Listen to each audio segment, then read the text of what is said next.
Do you really know what happened? With the brother, didn't The brother, that's what I thought too. I mean, that seems like kind of obvious. Do you want to talk about death? Yeah. I mean, that's Murdery thingy. Hey. Hey. What's up? How you doing?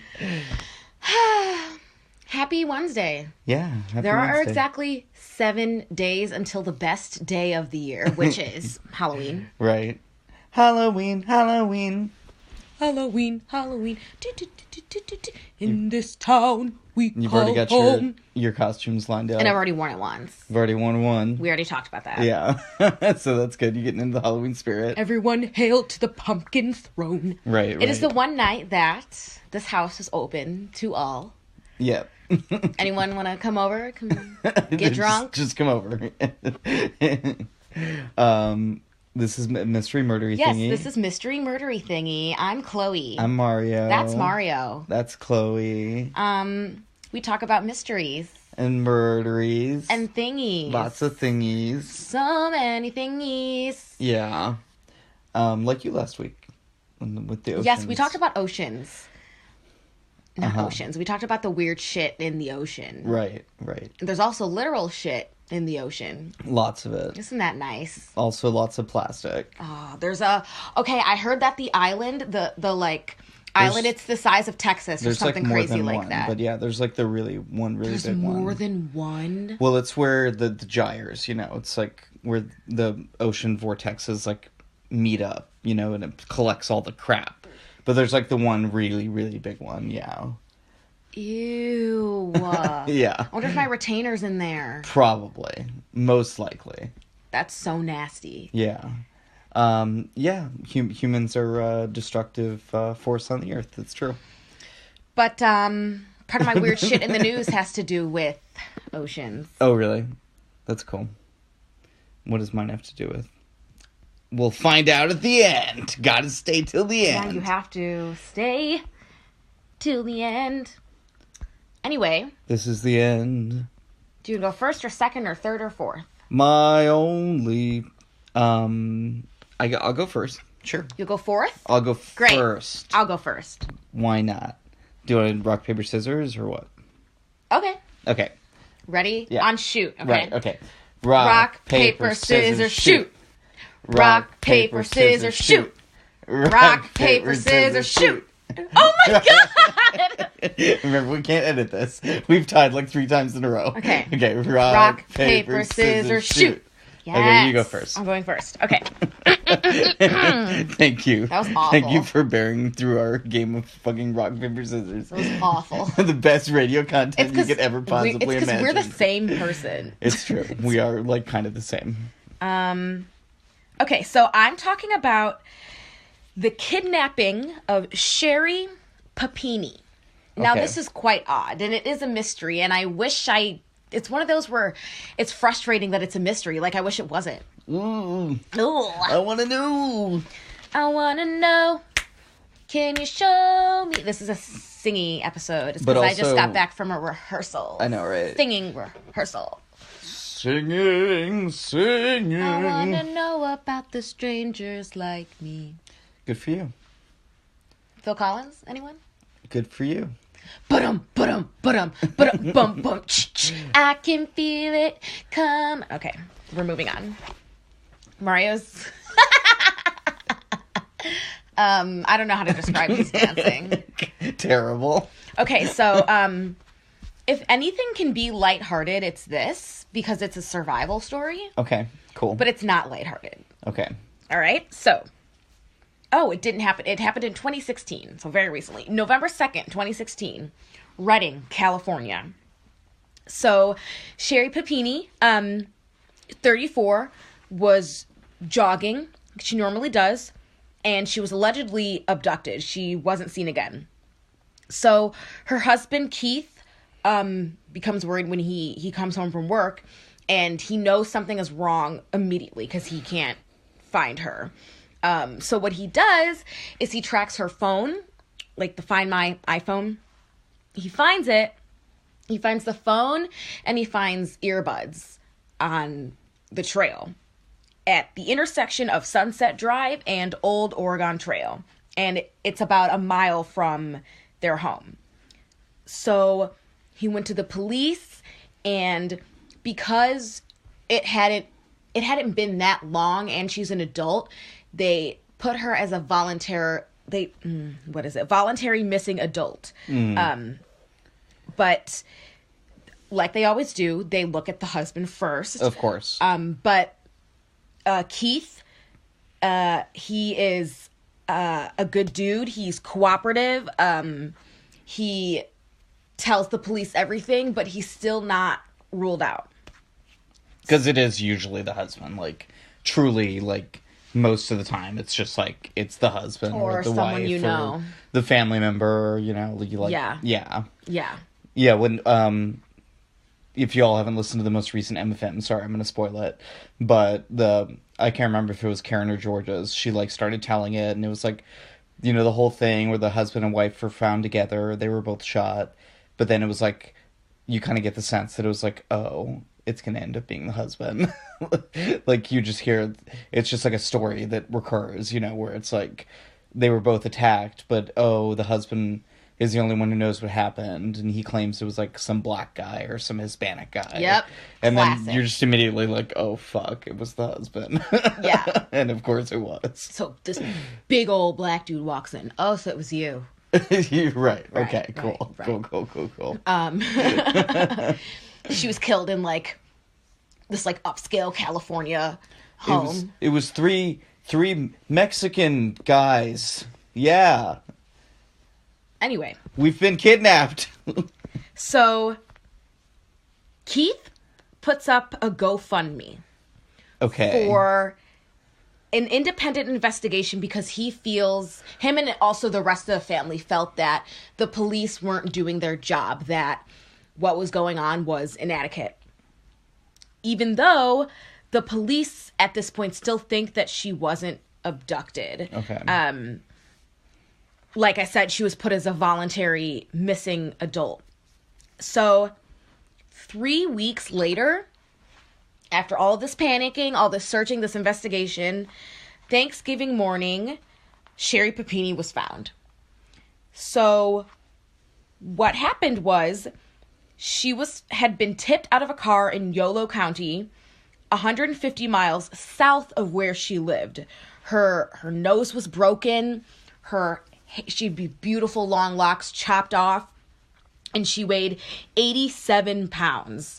There were signs of starvation. She had been beaten, and she was branded on her left shoulder, which is typical of sex trafficking. Oh my God. So this is where the case becomes a little bit weird.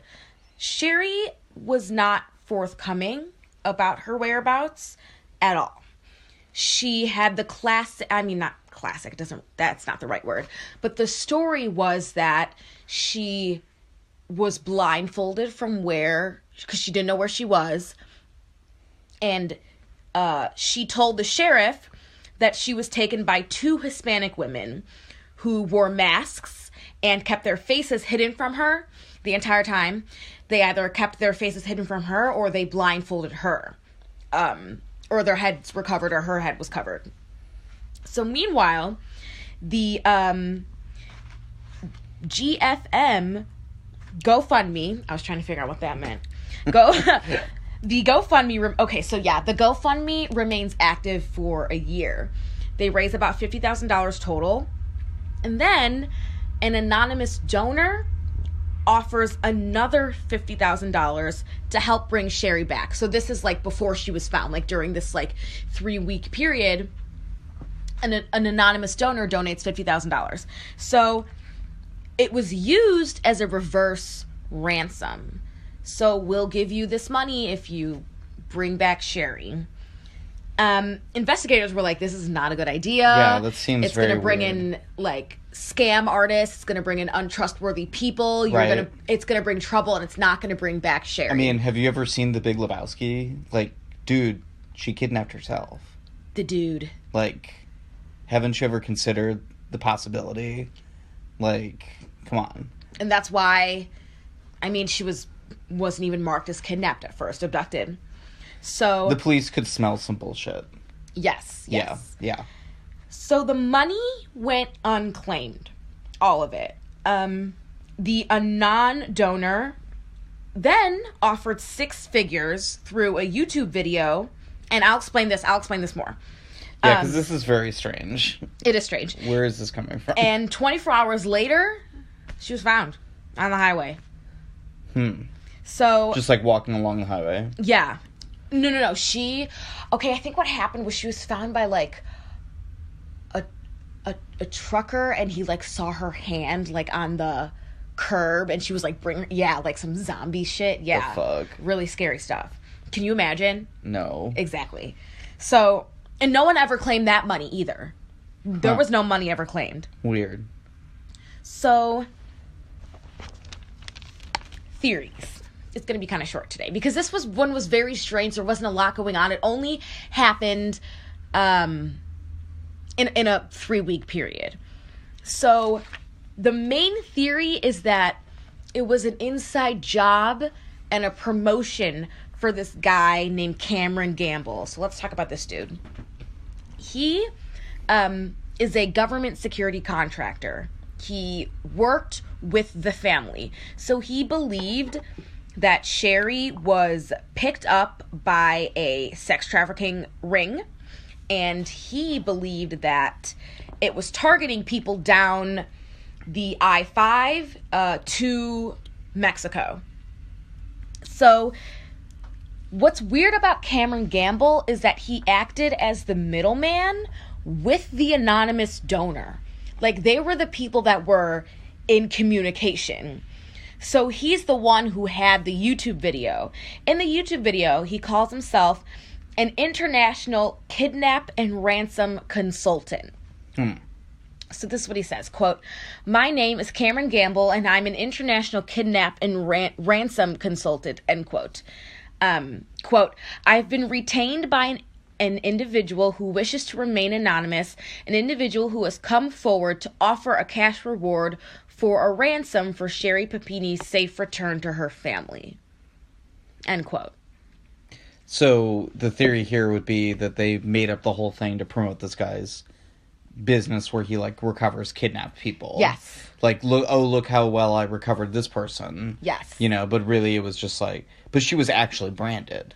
Yes, that's what's also weird about this, which Sherri was hurt. She was legitimately, she came back starved, beaten, branded. But this whole story of the 2 Hispanic women, like, that didn't hold up, right? No, and it also Because I remember doesn't... hearing about this one before. Right? Yeah. And it also doesn't match the MO, or not the MO, the demographic, the what's the word? The profile? The profile of sex traffickers.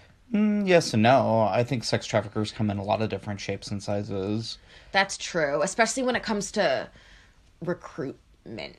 Yeah, I mean, if you're talking about sex workers, my understanding is people are sex trafficked by women as well as men in the sex trafficking world. Yes, because women tend to be give off less of a concern, less of a bad vibe sometimes. It's like that episode of Supernatural where, what's her name? Alex. She's like the one who like draws the men in.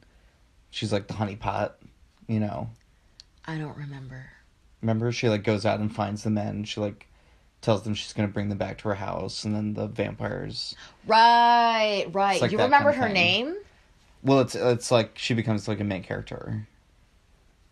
Is Alex I think. Castiel's daughter, the blonde?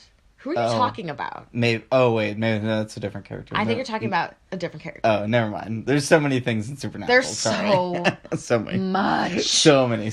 Oh, but it's that whole idea of you get the young woman or the woman or it's a couple. Right. You know, somehow you put the person at ease. For like, I'm listening to The Stranger Beside Me right now, the Anne Rule book about Ted Bundy, and like that's how he would do it, right? He's like really nice and good looking, and he would wear a cast on his arm, or he would dress as a policeman, and it's like this common thing that like Yeah, and by the way, if somebody tells you they're a policeman and you ask them for their ID and they don't show it to you, or you ask them what their name is or their badge number and they don't tell you, Boom, red flag. get a real policeman. Like, do not believe them. Do not go in their car, especially if they don't have a fucking police car.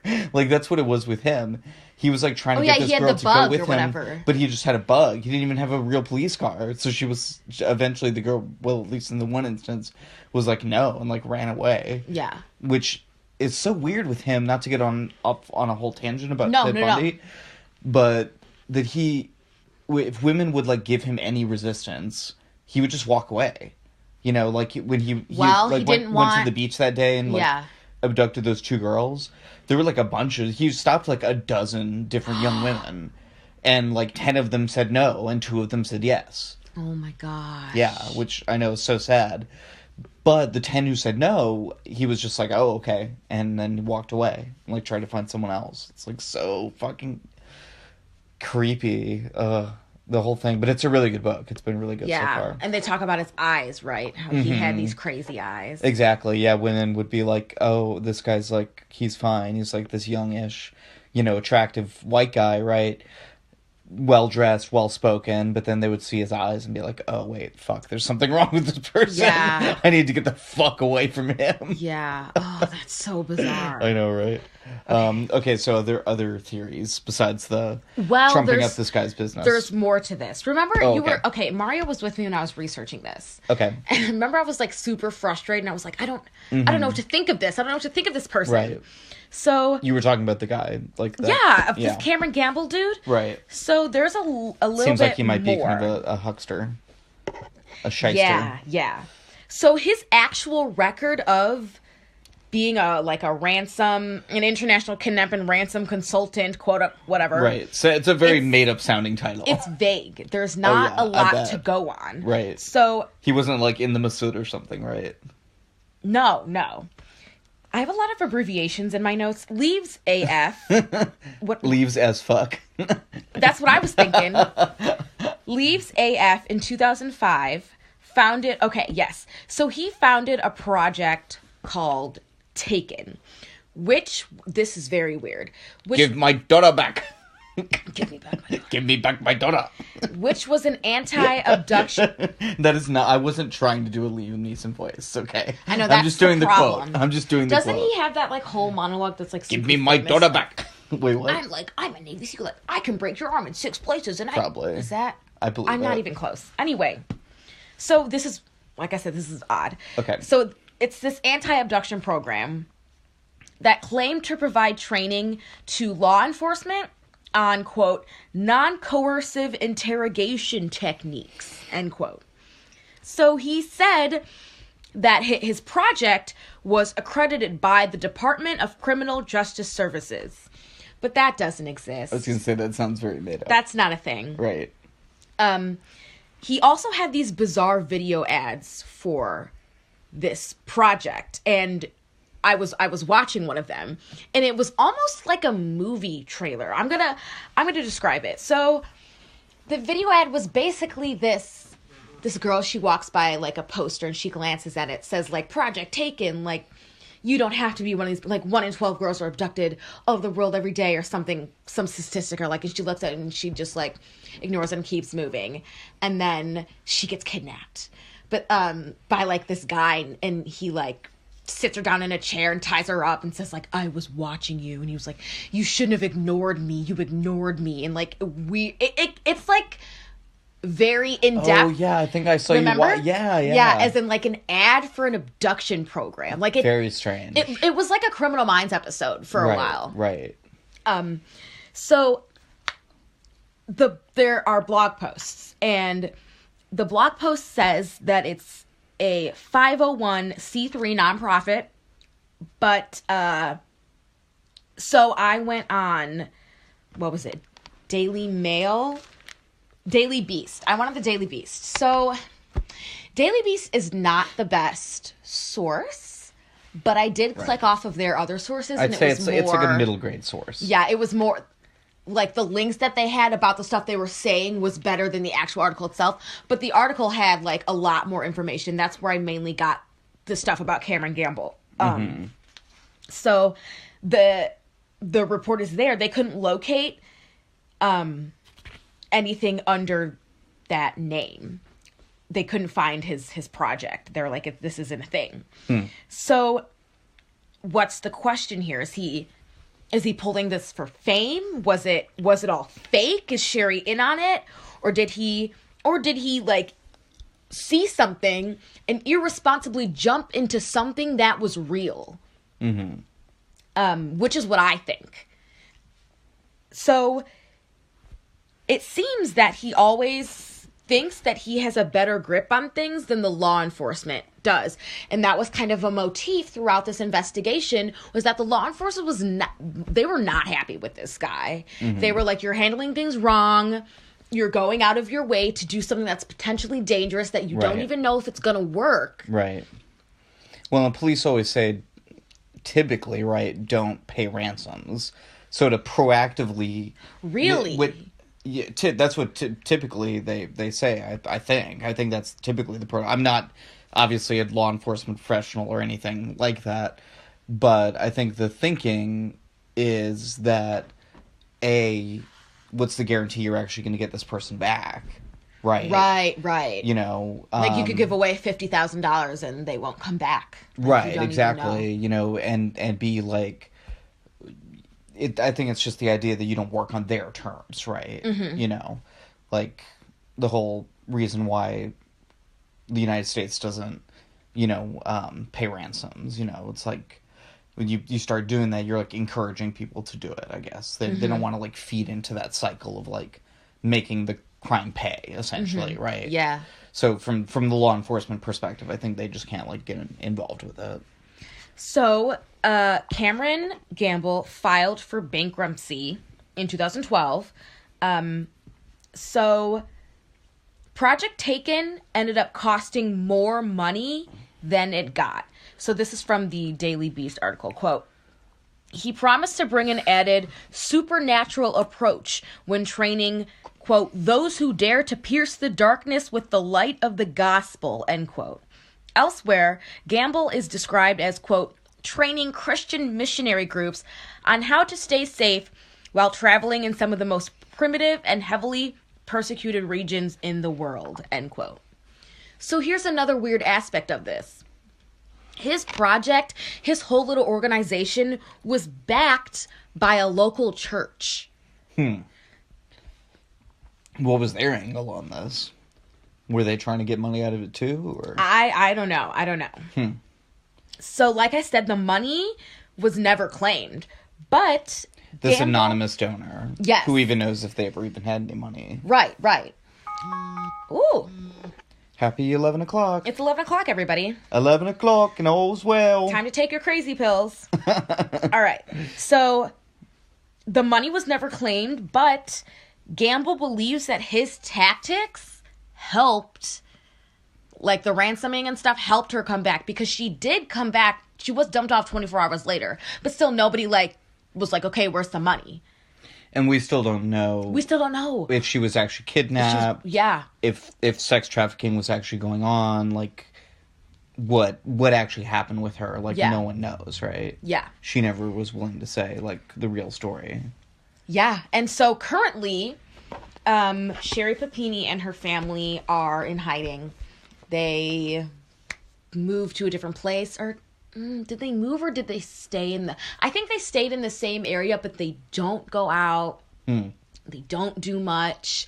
If they see, like, if Sherri's seen, like, there's a whole subreddit dedicated to this case. Really? And there was a post that was like, look who we saw today at the restaurant. And it was her. And it was like a big deal that they went out. Yeah. So they're kind of keeping it on the DL, hiding. But there were no charges for anyone ever, right? No. For anything. No. Because, like they said, they didn't, like, actually try to, like, defraud anybody, right? It wasn't, like... Right. There was no, like... Yeah. Right. So I think the most suspicious thing is this Cameron Gamble dude. But it also... There's pieces to it that still don't add up. Like, what... I know. I mean, just the whole thing. Right? Yeah, Like, because what her, actually her happened. injuries were real. Like, I believe that she was kidnapped. Yeah. And if she wasn't kidnapped, what, did the husband do it? Well, that's what I was thinking, too. Don't you think she'd say something? I don't know. Well, I guess you don't know, right? In that situation with all that gaslighting and manipulation, you never know what she... Yeah. I don't know. I don't think it's the husband. I don't know. It just seems very strange to me that they wouldn't have claimed any of the money from the GoFundMe page. Like, if the idea was to get, like, bilk money out of people for this thing, then why didn't they, like, actually get the money? Yeah. You know, I don't know. It's a very, very weird case. And It is very strange. Just there. Yeah. That's it. Cool. And did you already say your sources? Or? No, my sources were the Daily Beast, Ranker, Wikipedia, and The Guardian. Key. Okay. I'm excited. Okay. So yours is Murdery. Mine yes. is Mystery. Yours is Murdery. Yes. Mine is definitely Murdery. I am doing a classic unsolved murder, triple murder from down under Australia. in Australia. Australia. Shout out to all our Australian listeners. Shrimp on the Barbie. Right. Shrimp on the Barbie to y'all, mate. I'm gonna do the Gatton Murders. It's a really, really classic Australian murder mystery that like people are still talking about nowadays, like well over 100 years later. That's crazy. So it's also known as the Gatton Tragedy, the Gatton Mystery, the Murphy Murders. So this was Boxing Day in 1898, Which is the day after the day after Christmas. Why is it called Boxing Day? Because it's the day in which you deal with all the boxes of all the things that were bought. You know, you don't deal with it on Christmas Day. You just open the presents, you have fun. The day after, you box things up. That's Pro Boxing tip, Day. everybody, wrap your presents in newspaper. Right, don't spend a lot of money on wrap. Because you're just going to fucking rip it up. Okay, so this is in the very, very small town of Gatton in Queensland, Australia. And this is a town of about 500 at the time. Oh, okay. So it's a really small town, small. but it was like a main like stopping point between Queensland, which is I think like the what's the name of the region, but I think it's also like the name of the capital of the region. Okay. And this place called Darling Downs, which I guess is a place where like by the coast where people go on vacation and stuff. I think I may be getting all this wrong. I'm not sure. Anyway. The important part is that it's like a small town, but there are people like moving through it all the time, right? Right. So Michael Murphy, 29, was home for the holidays, visiting with two of his younger sisters, Nora, 27, and Ellen, 18. They had fun on, Christmas. This was the day after, and they were going to go to this dance at the local hall, right? So they left at about 8 p.m., to go to this dance in a small cart called a sulky that they had borrowed from their brother-in-law, William McNeil, that had a wobbling wheel, which will become important in a little while. When they got to the hall, it was about 9 p.m., and they found out that the dance had been canceled because apparently there just weren't enough women who came. Oh. It was a bit of a sausage fest, and everybody was like, this ain't so cool. So they said, like, go home. It's fine. We won't do it. So anyway, they get there, they leave. They don't show back up at the house. Okay. Now, these things typically go all night, big ragers, around Christmas. So, the mom wasn't too worried until, it was like 7 noon the next day, like, okay, where are they? Yeah. So the mom sends William McNeil out, the brother-in-law, to, find out what happened to them. And he noticed the sulky's, quote, distinctive tracks turning off the road through a slip rail. So essentially he was walking along the road to the town, right? Because they lived a few miles outside of town, outside of Gatton. And on this farm, and he saw the distinctive tracks, right? Like I said, the wobbling wheel. So he could tell that it was like Oh, their so it particular was their- cart. okay. And that the cart was had turned off at one point onto this little access road, right? This like little trail running into the woods. Ominously running into the woods, right, as we'll see. So he follows the tracks about 3/4 of a mile down and comes upon the scene of a horrible crime. Michael and Ellen's bodies were lying back to back near each other, right, laying down. Nora was spread out on a blood-soaked rug about 28 feet away, and they were all had On their a rug? on a rug, and they all had their feet pointing west. So it looked like they had all kind of been posed. Were they in the woods? Yeah, they were in the woods. I think I've heard of this. Yeah, it's like a pretty famous one. The sulky was forming the third wall of a triangle facing south about 18 feet from Michael and 36 feet from Nora. So if you can imagine, Michael and Ellen are like here, right, facing like this way, and then Nora's over here, and then the sulky's over here. So it's kind of like a triangle. And the horse had also been shot in the head and was like laying there by the, still attached to the cart. So sort of weird, William McNeil first ran to the local pub and like told everyone there what had happened. And he was like really distraught, like obviously, or seemed to be. And then he ran to the local authorities. And the police were brought in eventually from Brisbane, which is a town, like pretty close, like within the 100 miles or something. But no investigators actually came onto the scene for 2 full days later. And we'll see that the investigation was like pretty badly bungled. Do we like know from why? top to bottom? Yeah, I'll get okay. We'll get into it. It all kind of came out in this commission report that we'll hear about. So when eventually the bodies were dealt with, there was an autopsy done by this guy named Dr. Van Loosberg from the government medical office at Ipswich, which is another larger town near there. And what Dr. Van Loosberg found was that Michael had been shot and struck with a blunt instrument on the right side of the head.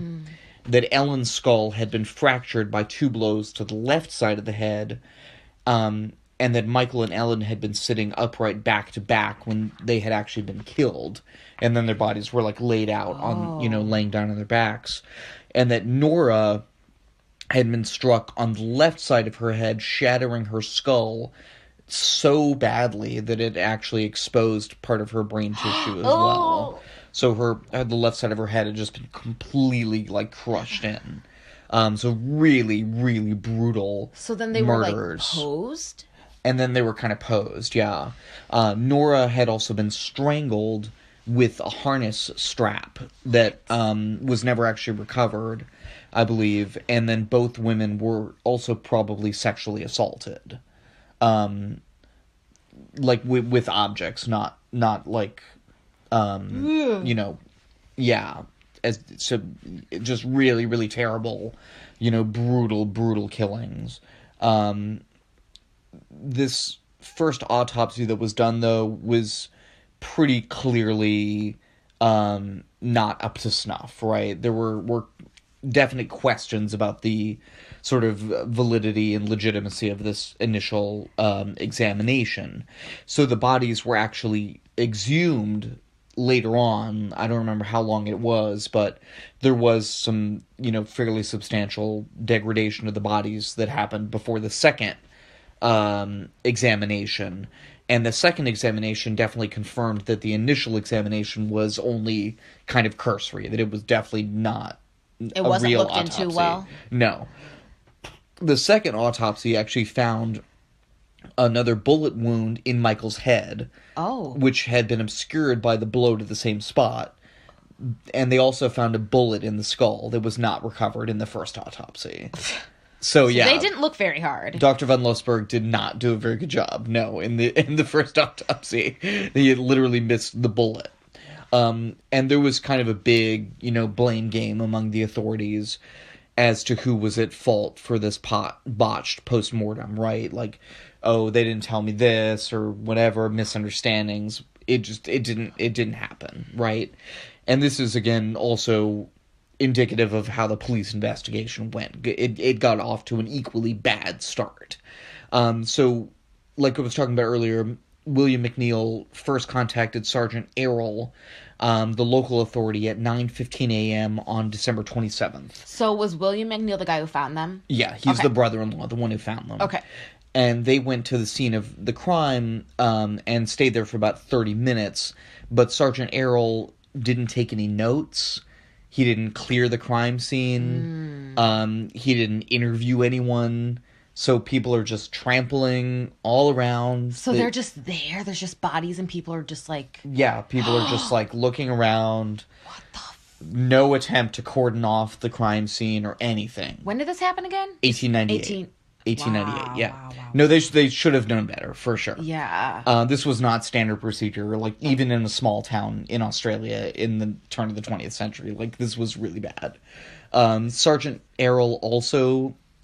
this guy just sounds like a fucking idiot, honestly. Like, I'm sorry, but this Sergeant Errol guy he sounds like a fucking moron. Because he also mistakenly thought that the police couldn't send urgent telegrams. Like, he literally thought that it was against the rules for him to send a telegram marked as urgent. Like, What's the logic there? I don't know. But he was like arguing with William McNeil. You're like, truly baffled. like William McNeil's like, no, like, you need to send to Brisbane. Like, they need to come here, like, quickly. Now. Send it urgent. Like, 3 dead bodies. And the policeman's, just like, no, I don't think we can do that. Yeah, that's not a thing. No, I don't want to get in trouble. Like, what the fuck are you talking about? So that was kind of part of why it took so long to get people, to get authorities on the scene, right? Like I said, it took 2 days for them to get there. So they also just waited for a reply from the Brisbane Police Department. Mm-hmm. Like I said, Sergeant Errol didn't start doing any of the investigation himself. He was just like, okay, sent the telegram. Let's wait. Cool. Let's see. It's, hey, I'm still on vacation, because actually the reply that they did get, which they got pretty quickly actually, wasn't opened until the next day, December 28th, because it was a holiday. They're like, okay, we'll just wait. Because of course that, the longer you wait in a murder investigation, the easier things get, right? Oh, of course. Right. So, yeah, this was kind of how it went. Over the next 5 months, the investigation continued. There were tons of suspects. About 3,000 people were eventually interviewed. Wow. And of course, a lot of the suspects included the family members, people in the town, a priest, just different people, but no arrests were ever made. No one was ever, really, legitimately, looked into for the crime. There were a couple of main suspects that we'll talk about, though. Before we do, though, just to get a little bit more into, how terrible this investigation was. So the public was, really outraged about just how terrible this was going. Yeah. 3 people were killed, there's a killer out on the loose, what the fuck are you doing? And just how terrible the crimes were. This really shocked, the consciousness of the people in Australia at the time, as it would at any time in any place. These are terrible, terrible crimes. But especially, as you can imagine, in a town of 500. Right. People are really fucking freaked out. So eventually there was an investigation into the investigation that was done by the Royal Commission in 1899, the next year. And that investigation itself found that there were lots of shortcomings in the Queensland Police Department, in the various police departments that were involved here. This was indicative of that, but there were wider issues as well, right, as you can imagine. It also found that Daniel Murphy, the brother of Michael Murphy and a police officer, I believe in Brisbane, received a telegram about the murders on December 27th, and he actually attempted to go to Gatton pretty early in the day, but the train had already left. So at that point, he, like, wanted to do something, right? Because this was, like, his cousins, I think, that had been killed. He tried to get the criminal investigation branch there in I believe it's in Brisbane, to start working on the case. But there was a rumor that was going around that these murders were a hoax. Oh, that's... I guess. So they, dangerous rumor. So they didn't actually start working on anything. And then Daniel Murphy left for Gatton on a train later in the day at about 5 p.m. The head inspector at the Criminal Investigation Branch also didn't immediately take action because he thought it was a hoax. Like, he had heard that rumor. He was told at 4 p.m. that day that the murders were, in fact, not a hoax. Oh, that 3 people were, in fact, brutally murdered in Gatton. Surprise. Yeah. But the commissioner, for some reason, waited until about 9 p.m. to order 2 detectives to go to Gatton, but they also didn't leave immediately because there was a train leaving at midnight that they could have taken. They waited until the 7:30 a.m. train the next day to go. So just, like, every point, you know, it was there just were like... steps that should have been taken but weren't. Exactly. And the Royal Commission described you had chances to get on, to do this. Right. And they're just like, at every point, it was just like, meh, we'll wait. We'll take a little longer. And again, as we know, the 24 hours after a murder occurs are the 48. most crucial time. Well, the 24 to 48 hours. Once you get past that point, even in a modern investigation, it becomes exponentially more difficult. Right. And as you can imagine, in 1898, even more so. You know, like, even the forensics we have now, which are extremely flawed, they didn't even have that then. Right. Yes. So the Royal Commission... I did recently learn. Yeah. Described this whole thing as, quote, a sequence of events as incomprehensible, indicative of the existence of a rotten system of policing and a culpable indifference on the part of Inspector Urquhart to his duty to the public, close quote. And that was the main inspector, the guy who was kind of in charge of the investigation, Inspector Urquhart, or however you say that name. He basically bungled this thing. But there were some suspects that did come out of it, right? Okay, theories? So we'll kind of get into that now. So lots of people were accused, but there was no real, like, evidence to tie them to the crime.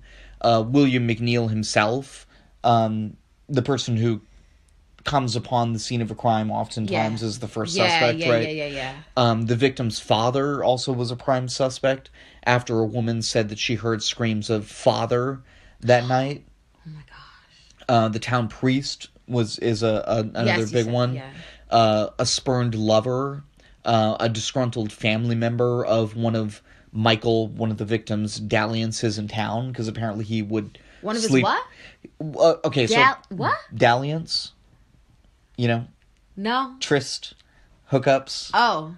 Talking to each other. You know what I mean? So apparently what he would do, he would sleep around in town a lot. He got some women pregnant. So they think it might have been, like, revenge for, you know, one of the families, right? But why everyone? Yeah, I don't know. Opportunity? I'm not sure. Everybody was there, kill everybody type thing? And one of the crazier theories was that, it might have been the sister of this school teacher that Nora had been having a, quote, psychological battle with over the past couple of years. So apparently there was this school teacher that Nora, the younger sister who was killed, who was 18, had been having this, like, weird, like, fight with, where they had been, like, insulting each other, like, spreading rumors. I think there was even, like, a physical altercation that happened at one point. That sounds like some petty girl shit that happens all the time. Basically, she was, like, the Cash Me Outside girl. Ew, we don't talk about... Why would you disrespect this podcast? Kind of like that. Say that name. Cash Me Outside, though. Cash Me Outside, how about that? How about that? How about that? So, not to make fun of victims, she was definitely a victim and was brutally killed back in 1898 in Gatton, but apparently she may have been a little bit like the Cash Me Outside girl. Perhaps. Maybe. My theory. That's my theory. And they think that this Oh, and I should also mention that school teacher ended up killing herself. Oh my God. Apparently because of all this. So the sister of that woman, they think maybe she had something to do with it. Perhaps. So, despite all of this, kind of small-town intrigue, the police thought that it was probably just some drifter, right? It's a very popular theory amongst police. So just That's what I was thinking when you said the town was right. It was a transportation. It was yeah. Exactly. And that's what the police thought, too. So, first, they thought that it could be this guy, Richard Burgess, 39, who was kind of a career criminal who happened to be in town at the time. But he had a very solid alibi. Next, and this is kind of the main suspect from the time, this guy who was known as Thomas Day, although he also went by a lot of different aliases in his life. Do we know why? Because he was just kind of a criminal. Oh, okay. So he would change his name and move around and stuff. So he was actually not looked at very much in the initial investigation, but was identified by the Royal Commission as a prime suspect. He lived in a hut around 900 feet from the murder site, and had worked for a short while before that as with a local butcher. And he was possibly seen running after the sulky when Michael, Nora, and Ellen were on their way to the dance, and was definitely seen skulking around the area, including the little access road leading to the crime scene during that day, right, on the 27th. He also... okay. Or the 26th, so do we know rather. where he was that Not night? really. No. I mean, but he lived right there. Because if he was home and if he was around, don't you think he'd hear No it? one... Yeah, no one can really substantiate I guess that's his the whereabouts, question, right? Yeah. Yeah. There was a witness who also said that they saw him washing blood from his overalls, like a few days after the crime occurred. Oh, nice. But he committed suicide not long after the murders happened. So we'll never really know. A modern researcher, 85-year-old Brisbane resident Stephanie Bennett, has proposed another suspect, a man named Joe Quinn, who is a, quote, swag man. Oh, I know a Joe Quinn. Which is apparently an Australian term, probably the same guy. Yeah. It's an Australian term for an itinerant laborer, common at the time. So this swag man apparently had a long history, criminal history in the area. Also went by lots of aliases. And according to Bennett, Stephanie Bennett, Michael Murphy had angered him by exposing his criminal history, quote, during an altercation in a Longreach barbershop, close quote, 4 years before the crimes occurred. So, again, who are their enemies, right? That's what you always look at, right? And she proposes, Ms. Bennett does, that he committed the murders that Joe Quinn did as revenge with the help of some locals. So there's no, real proof to support her claims, but she has gotten the approval of at least one living family member named Dennis Couts. Because there's still, a lot of, discussion of this in the area, even up to now. Yeah, I bet there's, ancestors who was yeah, that was my great-great-great-great-great-grandma. For sure, yeah. Whoa. And it's still, a big topic of discussion, in the area, down to this day. So, yeah, that's the Gatton Murders. We'll never know for sure, obviously. Yeah, but, that's a frustrating one. Yeah, there's another big researcher into it who thinks that it was probably the local priest who did it. So there's just a lot of different theories. The priest one surprised me. Did you get any more information about why? No, there wasn't too much more information, or there wasn't even a name of who it was, but it was just another one. Who knows why for sure. So my sources, Wikipedia, the Gatton Murders page. Yep. Wikipedia, Mary Boveson at New York Daily News, Tim Leslie at Australian Broadcasting Company, Catherine Townsend at crimefeed.com, and the Unsolved Mystery of Australia's Grisly Gatton Murders page on HuffPost. And then there were some other ones too, but I forgot to write them down. Yeah, there was a good. Yeah, did you watch any docs? Oh, no, I think that was the crimefeed.com one. Anyway, there was another kind of, like, discussion that I listened to about it. No, I didn't watch any documentaries. But I do have some weird shit in the news. Weird shit in the news. Weird shit. Weird shit in the news. Weird. Okay, so the news. mine is from Reuters. It's a Reuters story titled "Scary Lodgers." Frenchman Sherry. Scary lodgers, thank you. Frenchman shares home with 400 reptiles. What? Yeah. So, this guy, Philip Gillette, 67 years old, he's a reptile enthusiast, and for over 2 decades, he has amassed a collection of more than 400 different animals that, you know, people would not typically want to live with, right? Where's this guy from? France. So he's Philippe. Right. Philippe Gillette, sure. Gillette. Sure. Baguette. Yes, exactly. So he has, lizards, tarantulas, rattlesnakes. He's got 2 alligators named Allie and Gator. What? Of course, who were rescued from a leather farm. Oh. And one of them is 7 feet long, and it sleeps in his bed. Not kidding. I love this guy. I know, love right? this man. Philippe seems cool. And he says, you know, the locals are totally cool with it. They regularly all right. pop in for coffee. And, you know, he says he keeps them, you know, the animals safely away from them when they do come. But he does say that the local fire department is a little bit more cautious. They actually have a standing order not to go into his house, even in the case of an emergency. So I guess that's part of the deal. You can have all of your, you know, exotic, dangerous animals, but if there's a fire, oh fuck you, we're not going in there. I kind of want like a gecko or a salamander. I think they're cute. A snake would be a cool pet, actually. Oh, I love snakes. My cousin Ricky had a pet snake for a while. He probably still does. I'm a Slytherin. So Yeah, good for you. I have a weird connection to snakes. Right. Can you speak snake? Hiss, hiss, bitch. That's it. That's snake. Okay. Okay. So, I have some weird shit in the news, too. Good.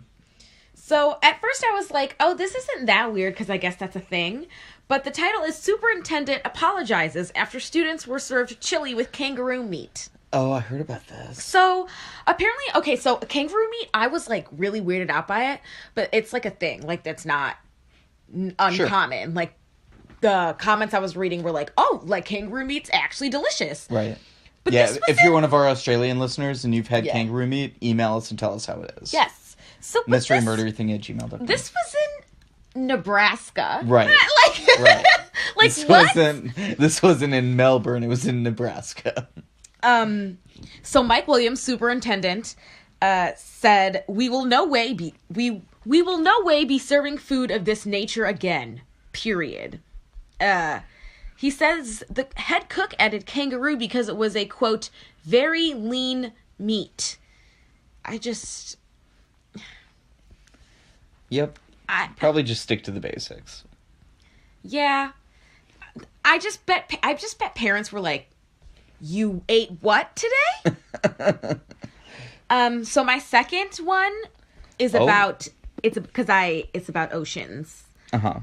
It's about the, this one was also kind of trending. Let me see if I can find it. The Headless chicken monster. That's what they are calling it. It has an actual name. Like it was like a sea cucumber. Yeah, that's like a scientific name. No, I couldn't find one. I can't remember it, but it does. It's this weird animal that they captured the second video ever of. Yes. In the ocean. Yes. And it looks very, very strange. It looks like a chicken. It's like bright pink. I don't think it looks like a chicken either. And it looks like a little blob thing. It's kind of cute. Yeah. I can't find the article. Anyway. I had one other one. I found it. Okay. Go. Headless chicken monster. of the deep caught on camera in the Southern Ocean. So, yeah, so it was first filmed last year in the Gulf of Mexico, and then they just recently found it. So it swims, unlike most sea cucumbers. And it says the availability of cheap smartphone-like cameras is helping scientists uncover Antarctic marine life, which, I don't know, that's pretty cool. I think so. Ooh, look at it move. Ooh. Yeah, look up the video of it. Look at it. It's pretty weird. Pretty strange. So I had one just real quick. It's a story by Sean Keane at CNET. NYPD pulls thousands of body cameras from streets after cops explodes. Yeah, I heard about that. Yeah. What kind of problems is that going to cause? So apparently this officer's body camera started smoking, and then he was like, oh fuck, and like took it off and threw it down, and then it exploded. So they pulled all of them? Yeah, they pulled 2,990 of these types out of 16 precincts in New York, out of the 15,500 body cameras that are deployed across all of the NYPD. So this was about a third of the total body cameras that were in use. Now, of course, we know body cameras, they're not always on, they're not always used properly. Sometimes, even as in the case of the officer who killed Quan McDonald, they will refute the evidence from them, even when it's clear. So, obviously, body cameras are not a panacea, right? But they at least shouldn't explode, one would hope. Yeah, that's scary. Yeah, so gosh. apparently these are going to be, they're going to get, like, replacements for them, I guess. So, yeah. I think that's, That's the pod. That's the pod. Thank you for listening. Team Mystery. Yay, Team Mystery. I said that every time we say Team Mystery, we have to high five. And every time we high five, we have to say Team Mystery. Team Mystery. Okay, I think that's enough. But thanks for listening, you guys. Yes, for real. Follow us on Instagram. Yeah. I'll post a picture of the little sea cucumber. Do it. And yeah, it's we're just like trying to keep making good stuff for y'all, and tell all your friends. Tell your friends. And happy Halloween. Of course, happy Halloween. And we'll be putting out an episode on Halloween. Oh, that's right. It's got to. We should dress up. Should we? Even though no one can see us. Should we make it Halloween themed? Yes. Halloween mysteries. Halloween mysteries. We'll Halloween. have to find something. Oh, go see the new Halloween movie. It was really good. I thought it was good. Halloween, the original is like my favorite. Halloween movie, horror movie. So yeah, that's probably about it. I think it's pretty good. Pretty good. Okay. Bye. Okay, bye.